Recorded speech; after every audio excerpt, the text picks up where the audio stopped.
Hello YouTube. For the past few years, the Elite Force M4 CQB has really dominated the entry-level market for new players. Today we're going to be taking a look and seeing just what makes this airsoft gun so attractive, especially for all of you beginners out there. Is it the price tag, its performance, or a combination of both?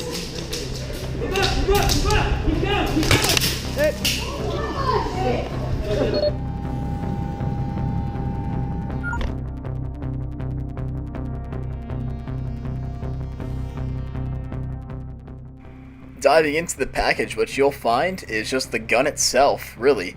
The magazine and a manual.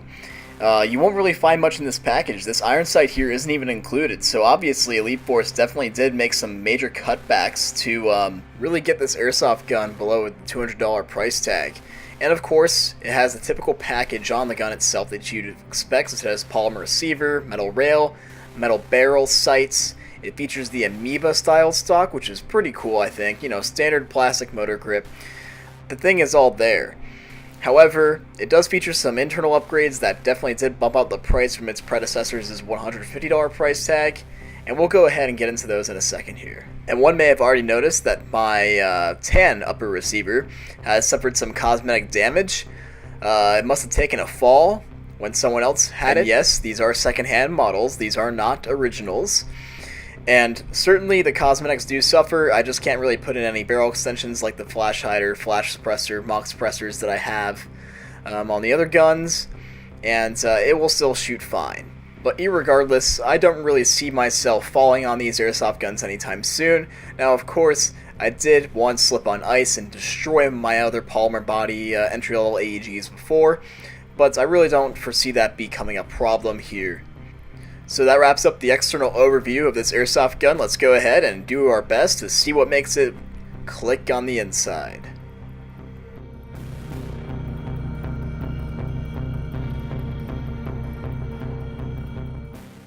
So internally, this airsoft gun is made by Ares, and some of their features found in their more higher level amoeba line is going to be featured, such as their electronic trigger switch. And that's really about all I can think of. The hop-up might be similar, and the battery, motor grip, the whole compartment area, those might be similar, but I think the similarities really end there. It does have an upgraded tap plate compared to previous generations of the M4 CQB, and with that, an upgraded piston. So if you're unfamiliar, the tap plate holds the piston, and with that, you're going to get a much more reliable package. And of course, the vented motor grip really does help with if you're running full auto a lot and the motor grip just heats up, or the motor rather just heats up a little bit, so you're going to be left with a longer lasting airsoft gun. The inner barrel itself, I believe, is like a 6.05. It's not exactly a tight bore.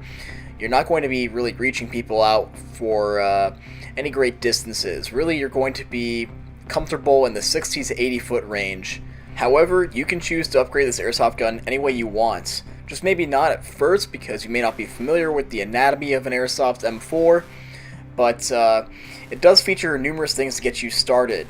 Of course, changing out inner barrel is easy. I myself have put in a 300mm inner barrel, and with that, I also put in a little more higher quality motor.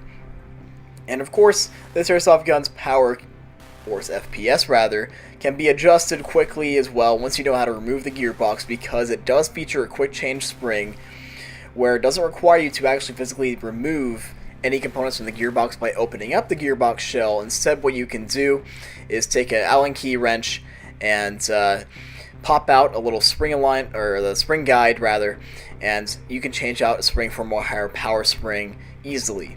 However, there is a caveat, because stuff is expensive in airsoft. If you're already into the sport a little bit, you're probably well familiar with how expensive airsoft guns range in price. I will say this though, if you buy cheap, you buy twice. So if you go ahead and buy a little cheapo Lancer Tactical, and I know that they have been stepping up their game a little bit, you're probably going to be left with an airsoft gun that isn't going to last you for a very long time. What I would recommend, however, is to save up your money, maybe purchase an airsoft gun like this. If you're playing outdoors, I would recommend the outdoor counterpart to this particular weapon, the Elite Force M4 CFR, since it's a little more high powered, features a little bit better range. But what I'm really impressed with is, for me, a little higher level player, I guess, although I wouldn't really consider that since I play Airsoft quite infrequently nowadays. I'm really impressed with how this Airsoft gun performs in an indoor field.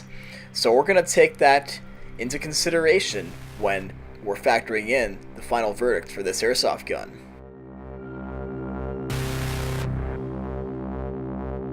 Let's go. When I chronoed this Airsoft gun at my local indoor CQB arena, I got readings from the low end of 288 FPS with a .25 gram BB to 298 FPS with a .25 gram BB. And as a rule of thumb, if you're using .20 gram BBs, what that roughly means is about 330, maybe 340 FPS with a .25 gram, or correction, .20 gram BB, a .20 gram for those laymen out there. And honestly, this Airsoft gun does perform well indoors. I did throw in a longer inner barrel and a little bit of an upgraded motor, but the spring is still the same. I believe it's about an M100 as it comes stock. And I wouldn't be surprised if, of course, with a little bit of upgrades, you were able to throw in, of course, a longer inner barrel, a barrel extension. Once you get that orange flash hider off, of course, kids, please ask your parents' permission and be responsible. But I digress. You wouldn't really have that much problem, or any problem to be more grammatically correct, to reach those longer distance targets. So I would definitely recommend this as an option if you are looking into upgrading your own Airsoft guns one day, to really start investing in this Airsoft gun, and maybe just have something else in your arsenal to back you up if you're going to be turning this into a project gun one day. But honestly, I'm really satisfied with how it is now. This Airsoft gun really is all you need to start playing. And of course, those few minor upgrades may help you in the long run, but in general, I am very impressed with this sub $200 Airsoft gun. And it got me back into AEGs again. I don't really use the AEGs a whole lot if you're a long-time viewer of my channel, and I know there's maybe 3 of you out there. And that's going to leave me with my final verdicts here. Honestly, you can't really go wrong, so I'm going to give this Airsoft gun a 4 out of 5 on my arbitrary rating system. The pros include, of course, it's an M4, it's incredibly modular, it's very, very, very simple to upgrade. If you really know how to do it, then you're in really good hands. If not, there's plenty of YouTube videos out there. However, the electronic trigger switch might present some problem. I did forget to mention that, but that might be a problem for those of you who are going to be really diving into the guts of this Airsoft gun and you're not really familiar with the Ares electronic trigger switch system. However, that's really about the only real con, is that there are a few proprietary parts that I know of in this Airsoft gun, and that also it's a pretty basic, clean package for being a entry mid-level Airsoft gun. You don't really get a whole lot. You don't get a battery or a charger or anything. So of course that's going to take a few pegs down from this Airsoft gun, but nothing too horrible. Well, I certainly hope this left the viewer, you, more educated on this Airsoft gun. And definitely, if you have some feedback for how I set up my reviews, or if this information was at all easy to follow, please make sure you leave some feedback in the comments. If you liked the video, make sure you go ahead and leave a thumbs up. If you didn't, go ahead, leave a thumbs down. Explain why in the comments. Creating videos is fun, but it also really helps if I know that I'm helping out you, the player. Take care, everybody. See you next time.